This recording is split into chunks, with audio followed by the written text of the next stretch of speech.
Hello and welcome to the Overly Animated Podcast, where we take animation seriously. We talk everything animation here, including Voltron, the Legendary Defender, and that's what we're getting into today. I'm Justin Cummings, and today I'm joined by Hayley Nabuurs. Hello. Today, Hayley and I will be talking about episodes 5 and 6 of Season 3, known as The Journey and Tailing the Comet. We were going to be joined by Delaney Stovall, but we found out, due to me not keeping my Skype open enough, that she will not be here, and I found this out about 10 seconds ago. So, we're a bit short-staffed tonight, but I think we have plenty to talk about, and this should still be a very interesting discussion, I think, Hayley?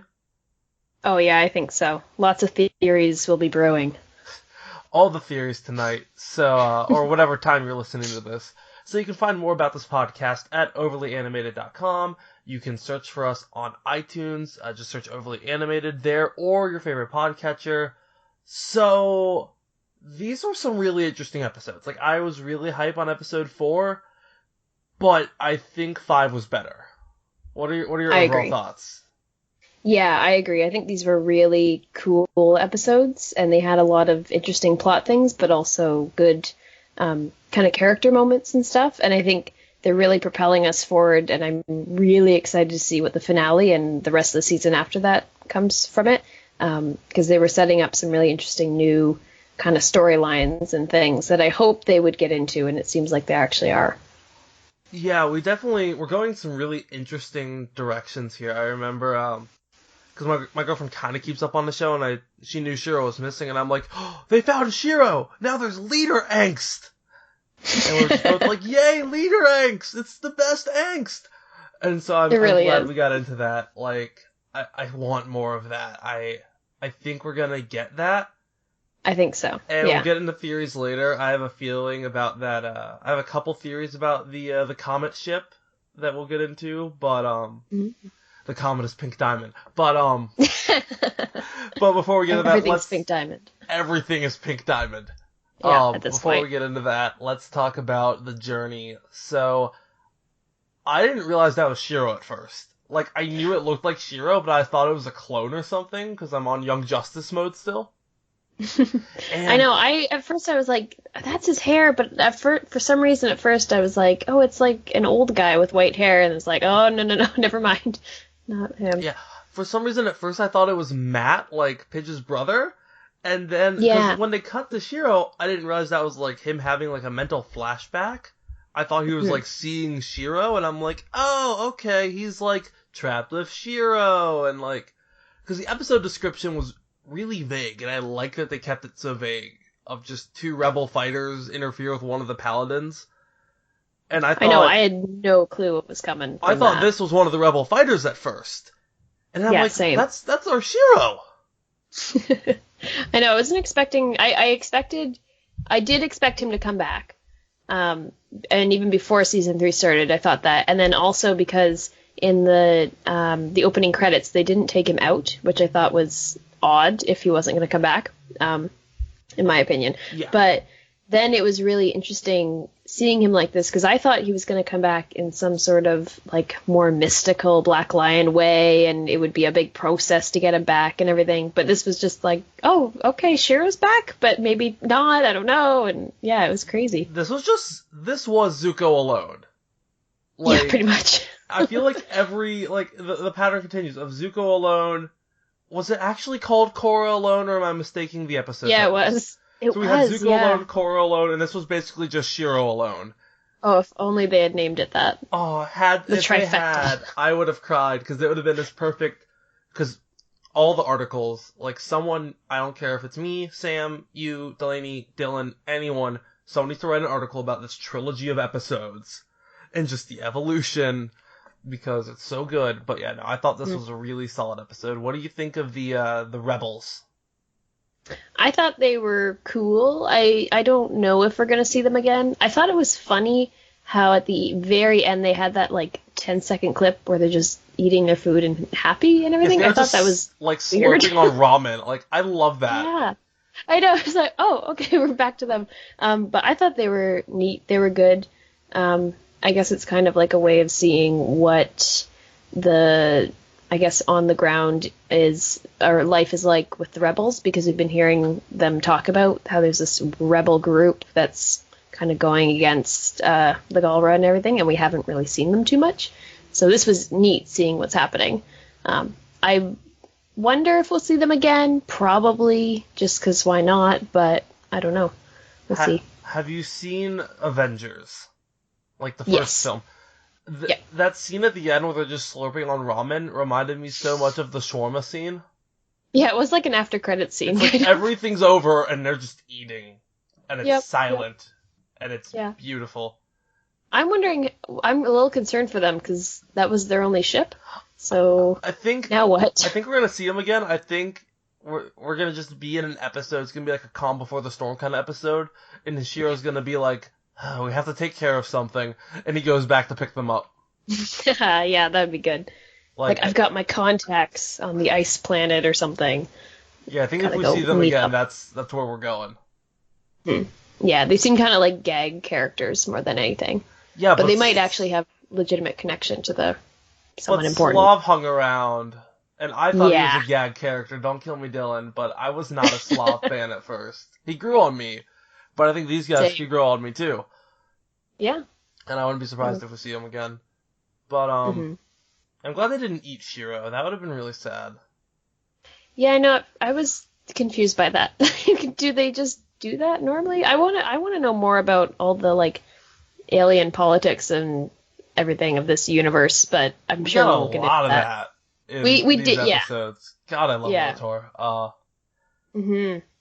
I'm so scared of Lotor, though, and we can kind of talk about it at the end of the episode, because it's a spoiler, but it's not a spoiler. I want to talk about Lotor in the original series, so we'll wait till the end of the episode for that. But, before we get there, so, yeah, what did you think, just Shiro's new look? It felt very Samurai Jack to me, of, like, suddenly older and more facial hair. Yeah, I like the facial hair. I thought that was cool. I miss it already. I know. I like the long hair, too. I thought that was neat. And also the fact that, like, his one white streak continues to grow white as it gets longer, too. I thought that was funny. But I liked his look. It was neat. And I don't know what it was, but the whole time after he, like, got the buzz cut and was doing his thing in the other episode and everything, I kept thinking he looked a little different, but I don't know if I've just not seen him enough, or that was just me, but I thought maybe his hair is shorter than it used to be kind of thing. Yeah. I'm not sure, but I think also maybe that's what it was. It's been so long since we've seen Shiro. Yeah, I forgot what he looked like for some reason. Like, the last time I watched an episode of Shiro was January, so... Yeah, that must be it. And then also going from long hair to short hair was kind of drastic. So, I kind of wish he kept it. What did you think of... I think this might have been my favorite visual in the show so far, and it's the close-up towards the end of the episode when Shiro's floating in space, and it's just a close-up of his helmet. And you see, like, the fog from his breath on the inside of the glass.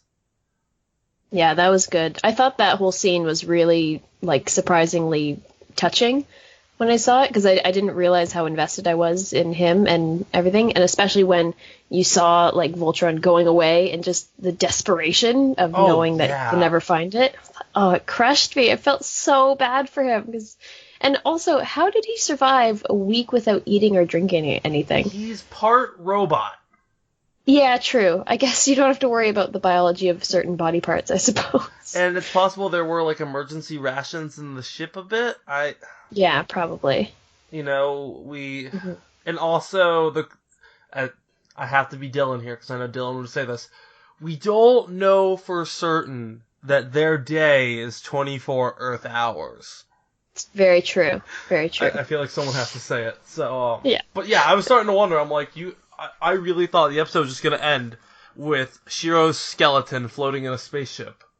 I know. I thought that would be. I had a moment too where I thought, oh, they're going to do all of this and like really gutsy move of just killing him off and then they'll find him. But like, we are killing Shiro. Yeah. Like, the rumors were true. We got Sven. Shiro's dead. Oh my god, it's happening. I know. Oh, that would have been so sad. But just so sad. That scene of just the black lion facing down the ship was just... That was fantastic. Yeah, And so, continuing a really visually nice season, too. yeah, Just even more beautiful scenes. this has been my favorite season. Like, there's not been a bad episode yet. There's not been, in my mind, even a dull episode. The first half of episode 3 was a bit slow to me, but it picked up. Mm-hmm. But it's been completely agree. It's just been a really good season, and I'm sad it's almost over, but there's been so much in these 6 episodes that I'm like, yes, I need to take a break. Like, we need a breather. I don't think, and it's only for like not even a month. The breather too. That's what do you mean? It's a couple months. Is it? I thought the next season's 13th. Coming out in September. October 13th. 13th. I get that. I guess that is like 2 months, isn't it? Yeah, from August 4th to October 13th. Yeah, it's like 2 months and a week. So yeah, it's like basically. It's like, all right, binge all the other shows. I think, isn't BoJack coming in September? I don't know. I think BoJack's in September, so it's so weird that like they bookend Voltron around BoJack. It's like they know. Starting to wonder Netflix's release schedule, because it makes slightly more sense than Cartoon Network's, but not by much. Yeah. And it's trying to understand what they're doing sometimes, but yeah. I don't think there's a way to understand it, honestly. There is, and it's called One of Us Needs to Infiltrate the Upper Echelon of Netflix. I'm down. We'll do it. See what's happening there. A 5-year undercover investigative journalism thing, and then our single blog entry on Netflix release schedules for 5-year-old shows will win us a Pulitzer, and it will be great. I think so. Yep. Or we could wait 2 months and watch the next episode. That's not enough! I need to know why! But, after this podcast, I'm just gonna go watch the finale and then the season 4 trailer immediately after that, because it's already out. Oh, same. It's like the trailer came out like a day after season 3, so I know. That's what makes me think they were definitely meant to be one season. But Journey, really, really good episode. Anything else you want to talk about that episode before we get into Tailing the Comet? No, I'm really impressed. I think it was a really good episode of kind of showing us a storyline and a character arc and keeping up, like you were saying, that trend of like Zuko alone, Korra alone, everything. They're really good at taking a specific character and making you care even more for that character than you did at the beginning. And really kind of hammering home interesting characters and locations and adventures and all that jazz. So I was really impressed by the end of it. I was really surprised. Should we talk about Hagar and the spy she sends after Lotor? Mm-hmm. Yeah. I thought that was a good kind of balance of the episode, I suppose, because they had that a little bit. And I had also wondered where Hagar went, because we hadn't seen her in a couple episodes. So it was neat seeing her there. And also how she's not... It seems to me that she doesn't not trust Lotor, but I think she's also used to having at least some degree of influence when his dad's in charge. So now she doesn't. With Lotor, he's just off doing his own thing. So I wonder if she's probably trying to, exert some influence over him by having him tracked and know what he's up to. Right. I really liked... that's what I love with this episode is, the Paladins are cool and all, but right now my favorite part of the show is Lotor. And so the fact that we got a whole episode that, the A plot is Shiro getting back to the Paladins, and the B plot is Lotor and politics, was just fantastic. It really was. I was stunned that we didn't see the Paladins until, 20 minutes into the episode. Mm-hmm. And even then, it was barely anything. Yeah, it was basically to give the other perspective of a scene we were seeing. That was it. It was only to establish where we were. And just, that blew my mind that, they were willing to do that. Because it was a risky episode. It's not, because we haven't seen Shiro in so long. Exactly, yeah, to base a whole episode on him, and then a little bit of Lotor political drama as well, is pretty gutsy, but I think it definitely worked out. I think a less brave show would have had Shiro pop up at the end of episode 4 and then be like, let me tell you what happened. Yeah. While definitely. this show is just like, no, we know you're smart enough to figure out what's going on. Here's a really good episode. We'll figure it out at the end. Mm-hmm. And I think that's a testament to the show and just what they're willing to accomplish. Yeah, totally. So I was wondering, I don't know if you remember this, Justin, but when at the very beginning, when Shiro first starts to come to consciousness and everything, he's looking over and there's an alien guy that's there, and he calls him Ulaz, like he knows his name, but I have no idea who that character is. Did you recognize him at all, or? I didn't really recognize him. Here's my thought. Because we have to talk about this, too. The whole operation thing, I can't remember how they pronounced it, but... Operation, it's Kuron. It's Kuron when I had the closed captioning on. I think whoever that is, he's the person who, initiated the project on Shiro. Mm-hmm. And so this was Shiro just thinking he was back. But also, yeah, so I don't think we've seen him before. I assume he has something to do with Operation Kurong. And then, is Shiro a sleeper agent now? Did they just Winter Soldier Shiro? He's got the arm. He's got the arm. He's halfway there. He's got the arm, he's got the hair. I know, exactly. Yeah, it's the same character, but not really, but same kind of design. That was my thought, especially because we could talk about this, but in Tailing the Comet, you kind of get a hint at that when he's like, oh, I've got this weird headache that won't go away.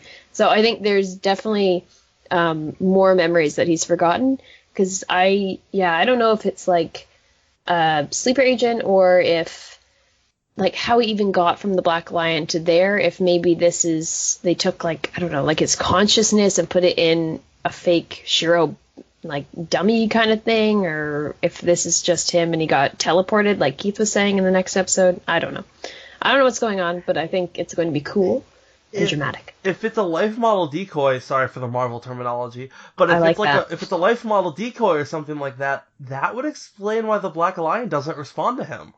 Yeah, that's what I was thinking, right? Because he probably was maybe it would explain why the Black Lion picked up on his thoughts. But it doesn't really, because if he's in the lion, then he should pick up on his thoughts. But maybe actually physically being with Shiro, the lion realized it wasn't him, or I don't know. The lions are elusive and have their own agenda anyway, we've established. I think the lions we have established are toxic. Yeah. If we're talking about toxic characters right now, the lions. I say this in all seriousness, they talk about have a good relationship with your lion. The relationships the paladins have with the lions are not healthy relationships. And we could talk about this. They're not healthy. Even between semi-sentient robotic life forms and sentient people, this is not healthy. You want this in a healthy way. The Iron Giant, Japanese Iron Giant, also known as Gargantia on the Verder's planet, Marvel's version of the Iron Giant with Justin and his Sentinel. We've seen this done in a healthy, symbiotic kind of relationship where it's you teach me to be strong and I teach you what it means to be human. And we've seen lions this done. Don't seem interested in that. No, the lions, they're not healthy relationships. I worry. I worry because we know so far 2 of the original paladins. We know we're Zarkon and the King. I'm so worried we're gonna find out that the yellow paladin just went insane because of his lion. I know, we haven't heard from them, so you never know. We don't know what happened. I mean, they may have just, died at the end of their natural lives or whatever, but I'm so worried that one of them just went insane because of the lions. I know. Because in the original show, the lions were not this, menacing. And maybe I'm reading too much into it, but the lions scare me at times. I know, same. I wonder if they'll get into that, or maybe we're just being paranoid. But I don't know. I've been reading science fiction, really dark science fiction all week, so my mind's just already in a place of I don't trust anything. Yeah. Not even my own AI mind. is the enemy kind of thing. Yeah. So let's talk Tailing the Comet, now that I've expressed my fear of our new robot overlords. Yeah, Death is a lion, I'm telling you. It's coming in the shape of a lion. So, Tailing the Comet, oh, God, this had some good character moments. It really did. I wish Delaney was here, because there was such a good Clance moment. Oh, the Clans. Oh, it was out of this world. It was so, like, not subtle at all. I'm Like, sitting I don't here, understand how you can't pick it up on it. I'm just sitting here, just kiss already. I know, that little look before walked away. There were two moments I thought we were getting a kiss in this episode, and that's the Clance scene and that Shiro Keith scene towards the end. Same. Totally, it was the exact same. I was really like, they are just really, like, laying Get on. a room, you two. Come on. Also, though, before we get into all my gays, I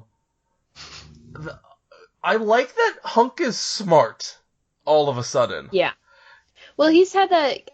He's had that character trait before, but it was really on play here today. I like that because it's not just like the bumbling goofball who likes food. It's not just about food. Like seeing Hunk and Pidge have a little nerd moment together was so adorable. I know. I like everyone else is just like, what did you just say? Lance was perfect. I don't understand a word either of them said in the last 5 minutes. Like, just that scene was great. Just it was. Hunk and Pidge don't get enough love. And that scene was great. I agree. Yeah, it was a nice little, I guess now that they're all properly back together, or maybe not, depending on what Shiro's ulterior ego is. But they had a good kind of rekindling of the group and interesting interactions from that. That was really nice this episode. Yeah, see them working together. This was such a good episode. And Allura was kind of in the background in this episode. She popped up like once or twice, but she kind of stepped back, and I think that's okay, because she's been... I think we got a good bit of Allura development already this season. It's alright to push her aside for like an episode, because we needed this Keith, Shiro, Lance moment. Because I think that's what this episode was all about, really, was those three. Yeah, I agree. Oh, so good. Where do you want to start with this episode? Do you want to start with the leadership dynamic, or do you want to start with the ship? Well, maybe leadership in terms of like how the episode ran through. Okay. It started with that. So we see Keith trying to defer leadership to Shiro at the beginning of the episode, and he's kind of... This is actually a really interesting progression, because the episode starts, Keith is willing to defer leadership to Shiro, be it talking to the team, piloting the Black Lion, but once the Lion recognizes Keith, he stops deferring leadership to Shiro. That's the moment when it switches. I thought that was neat, and kind of made sense, I guess, because Keith is starting to think that he's not just... I guess that there's like validity to him being the leader. Yeah, it's not just him filling in the gap while he's away. Yeah, he's not just the interim leader anymore. Like, the Lion accepting him proved that he's the leader now. Yeah. I thought that was definitely an interesting switch in the dynamic. Because then whenever Shiro tried to suggest something, Keith kind of shut him out. Whereas before that, Keith was like, Shiro, you will do whatever you say. You're the real leader. Yeah, no, he showed some... He ended up, in the end, kind of going with what Shiro said most of the time, but then had his own little moments, which I thought were good. I wonder how this is going to play out later on, especially if Shiro ends up being in a lion somehow, too, which I wonder if he will be. I have a theory what's going to happen with Shiro by the end of Season 4. But, no, it's nothing bad, but, yeah, we'll get there. But yeah, cool. I'm curious to see what happens with that whole dynamic. But, again, I'm telling you, he let the Lion's decision guide his life and put his team at risk. Like, their reliance on these Lions is not healthy. I know. But, yeah, they ultimately decide everyone's roles in the group. Yeah. But maybe the Lions are protecting them, because maybe Shiro is like the sleeper agent, like we were saying, and he could get in there and mess things up somehow if he had power over it, right? Yeah. So we see I think the Lance Keith moment might be my favorite in this episode. Just wow, I'm not used to getting real emotion out of Lance. It's rare. We got a little bit earlier this season with all of a sudden, you be the Black Lion. Like, that felt a bit rushed. This felt natural for Lance. And this was just such a good moment where he's like, I've done the math, someone's gonna have to step aside, and I think it should be me. I know, I feel like that it was a really sincere moment from him. And it built off nicely from him seeing Allura earlier in the episode. Because, like, we saw Allura doing really well with his, Bayard. We saw just kind of Lance realize how good Allura had gotten. And I think that set up that scene very nicely. It did, yeah. I think that was a good little character moment. And it also, at the same time, helped us, as an audience who are also probably doing the math and are like, what is going to happen here? Try and, I guess, kind of explain what was going through the characters' minds about that. And Keith seems pretty confident that he's not going anywhere, but I wonder. I think Lance is going to stay in a line. I think Shira is going to be the most kind of moving around character. If he ever gets a line, we'll find out. But yeah, I really liked that moment, and it was so, like, it was so much Clance. It was insane. They were just, like, looking at each other the whole time, and the composition of those frames was gorgeous. Yeah, right? I know, it was crazy. I know, at the end I was like, whoa, like, are they actually doing this? Because I feel like it was, like, a legitimate romantic scene, kind of. Like, I really expected more to start happening, especially when, like, Keith took his jacket off. No, that was in the scene. Was it that scene, or was that with Shiro? Keith took a jacket off at some point, and I really thought something was going to happen there. I'm like, yes, we have been waiting for you. I didn't notice, but I'm sure. Oh, I noticed. Yeah, I'm sure you did. I've been waiting, Hayley, 3 seasons. So yeah, the leadership dynamics in this episode were great. Of Keith kind of accepting, and then, like, he was willing to give Shiro the leadership, but as soon as Shiro gave that up, Keith was not willing to listen anymore. I think that was just a really interesting dynamic. And I think that Keith made the right calls in the episode. Because I could see definitely you want to stop Lotor, because if you stop Lotor, it doesn't matter if they have the Teledove.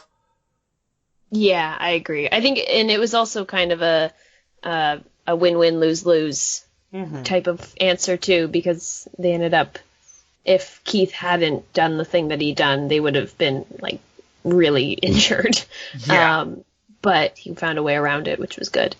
Dodging the beam, I thought was very clever. Yeah, and then I think it was smart having Shiro have the moment where he's like, you gotta pick your battles, man, and offering that kind of wisdom. And I really appreciated during their Keith and Shiro's little moment at the end, how Keith didn't get all angry and defensive at Shiro, which I thought was good, especially as, like, a leadership kind of thing. And because I didn't want a rehashing of him getting all defensive and, like, I'm the boss now and everything. So I thought that was good, and it continued with what their relationship has been established to be, where Keith really respects Shiro and respects his opinion, and isn't just trying to, like, dominate him, which I thought was good. Alright, so the Paladins to me were the second most interesting part of this episode. Everything else was so much better, though. Like, yes, the Paladins were good, but what is going on with Lotor? What is he doing, and why is he doing these things? Like, and we got to see his squad, like, really fight again, which was really nice. You know, because we haven't really seen that since, what, like, episode 2, I guess? 2 or something? Yeah, episode 2. So, why is Lotor attacking Galra? No, he's not. It's his generals. Why are his generals attacking Galran bases for him? Like, I have no idea. I honestly have no idea. And Lotor, like, doesn't... Because Lotor could have just taken it, in theory, but he didn't. And then that scene at the end where he's, like, standing outside the chamber as Hagar attacks the dude was just menacing. I don't know, and I wouldn't put anything past her, but I feel like, based on that scene, Hagar didn't have a guess that he was really what happened. No, I don't think so. Yeah, I think she believed him. So, I think there had been a theory that one of the generals was the one that fought, or that, like, was with Keith last season. Yeah. In the Weblam. Yeah. I knew that had been a theory.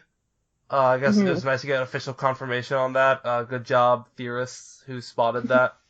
Yeah, we noticed that her outfit, her spacesuit, was basically the same as the Weblum person. This is why I love fandoms, because we remember spacesuit colors from a season ago. Like the lines match up. It's theories, man. You gotta love them. Oh, they're everywhere. But this one came true, and I was really happy that it came through. But the generals scare me. I know. They really do. They're awesome, though. They're so awesome. I love them. Yeah. No, so, they're really cool. We have no clue what Lotor's doing. But whatever it is, it's probably not good. I would assume so. Let's talk about the ship. The Comet Voltron ship thing. Mm-hmm. So we know it can have at least 2 pilots. After what we saw. We know that, like, the arm things can, like, move. Mm-hmm. It looked for a second like it was going to transform. Does the ship transform into a robot-esque thing? I feel like it should, just based on it being made in the same way that Voltron's made. Like, I feel like maybe this is only one part of it that we've seen, perhaps, and he's got other ones that he's working on with the rest of the Comet, or this turns into something else too, because that seems to be kind of a hallmark of Voltron, is there's like secret hidden powers and secret transformations and things. So I wouldn't be surprised if this isn't the whole thing. Because I will stand by that, we do have Lotor and then 4 others. That's 5. Exactly. That's enough. Like, if you want Dark Voltron. Yeah. Like, and my Dark Voltron theory stems from Power Rangers of villains having their own Megazords and fighting. I've never seen a full, like, 5-on-5, and I think that'd be a unique innovation to the kind of the mech genre that we haven't seen yet. So I for one am hyped for that, because I think that would potentially open up the doors for other franchises too. Like, if Voltron does that, I could see like Power Rangers doing that at some point, and I want that. So I think it's going to be something like that, maybe. I'm still on Team Dark Voltron. Me too. I think it would be good. Oh, and I just thought of something that with the sorry to backtrack, but the about the teledove, that why Lotar's taking it, because Allura was saying, she's like, oh, he has to have an Altean with him to make it work, and then she was saying like, oh, it would be Hagar, but I am a little confused by that Allura's theory, because as we know, Hagar doesn't seem to know that Lotar was trying to get the teledove, and if he needs an Altean, then he'd need her in on the plan. But is that what he wanted, or was there something else on that base? It seemed like he wanted that. I think that base was meant to kind of like keep that, and then maybe they'll study it or whatever. But yeah, I don't know if he wants it to make another wormhole or what. I literally have no clue. But I wonder if Hagar will be involved or not. Yeah, it'll be interesting how that goes. So here's my Shiro season 4 theory. If this ship is all of it, like if there's other ships, I don't know, but if it's just this ship, and this is what becomes Dark Voltron, Shiro ends up piloting this by the end of season 4. This becomes Shiro's vehicle. I'm down for that, because you can't have him just being back on the base, like on the castle the whole time. That's pointless. We pull a 6th Ranger, Shiro gets his own special Megazord all on his own, he gets his own Voltron. Yeah, I think that's gonna happen at some point. I predict by the end of season 4, I don't know. But, yeah, I think looking, like, the moment we saw it, and even the dark color scheme, I'm like, that's what Shiro's gonna pilot. That is Shiro's.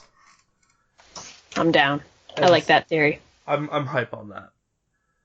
So, before we get into Lotor original series discussion and where we're possibly going in the future, do you have anything else you want to talk about of what we saw? No, I'm just really happy, and I'm really hyped for the next episode and everything that's going to come from this, because I think they've got some really neat plot things that they set up for themselves. And also, I'm so down for like Dark Voltron and stuff, and Dark Shiro. That would be so cool. I'm very on Team Dark Voltron. Like, I am beyond hype. As someone who gets really excited on 6th Rangers and Power Rangers, and who's staring at multiple toys he has of the 6th Rangers and an autographed copy of the original 6th Ranger at the moment, like, I'm very happy. I think you might be on board for that theory. I might have a bias towards, like, the Sixth Ranger role. So, just a little bit. Just a little. So, if you haven't seen the original Voltron, and you don't want to know anything about it, in case of potential spoilers, stop listening now. We're done talking about those 2 episodes. Again, I have only seen up through episode 6 of season 3.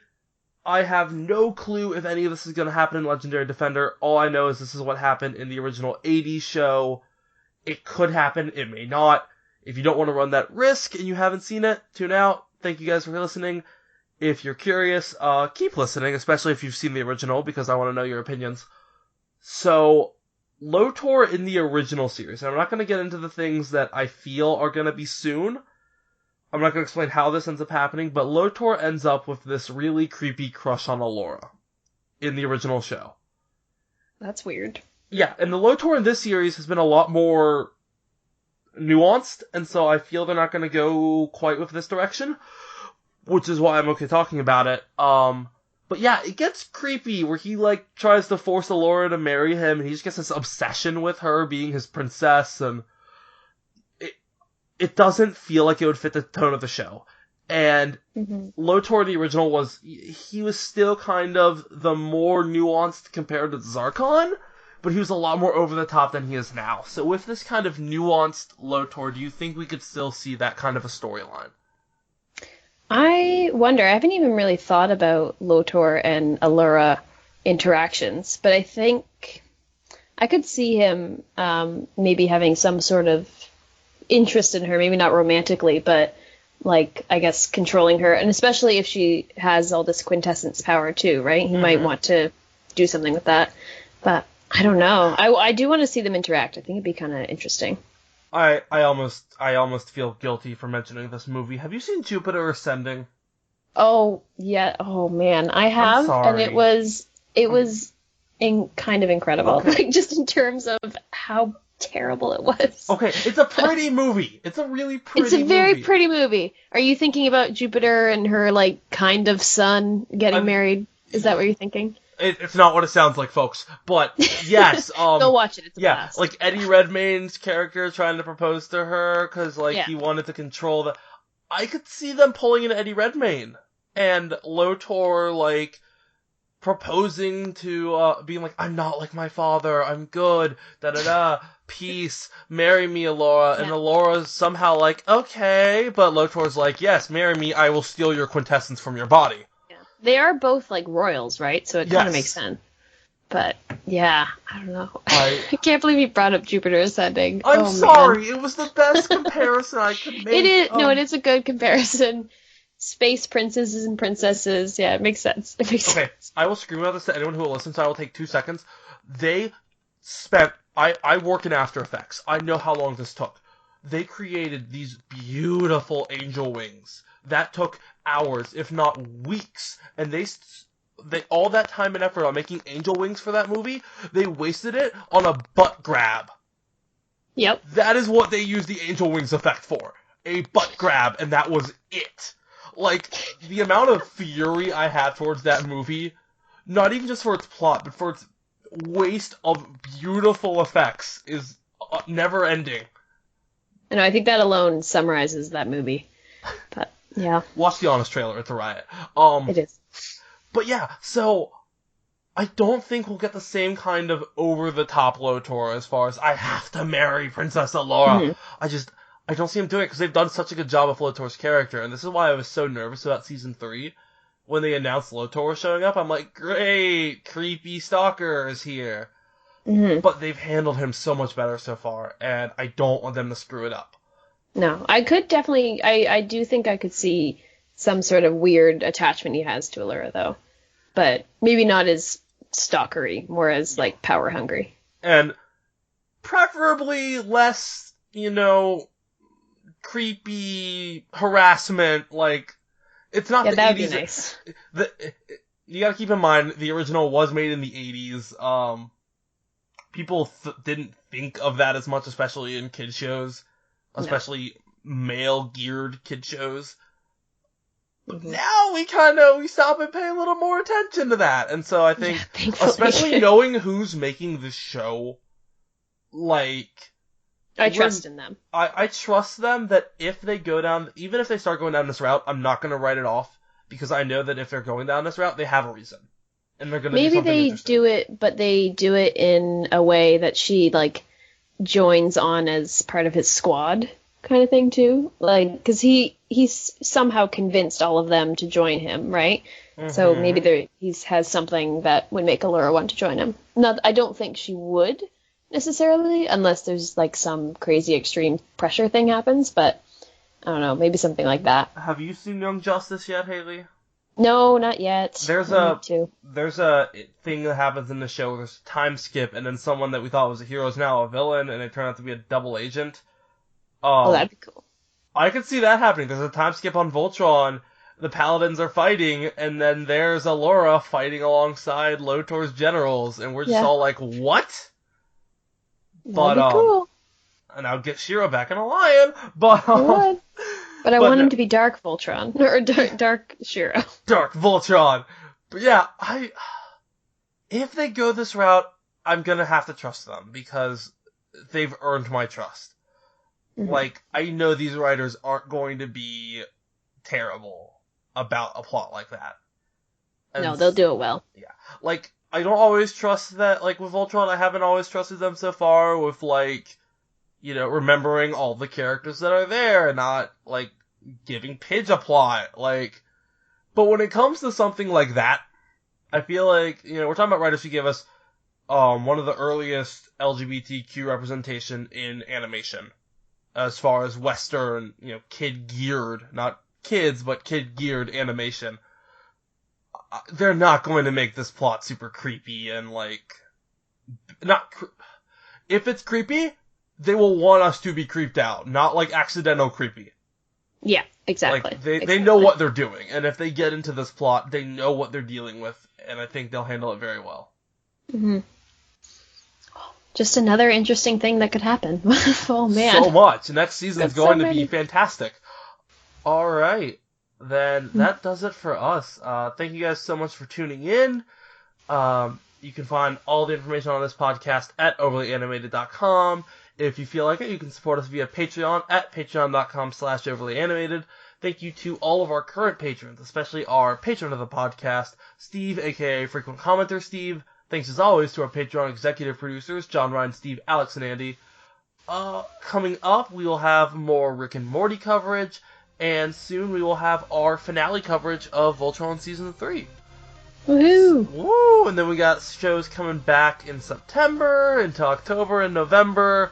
Yeah, in 2 months, come back for Season 4 of Voltron.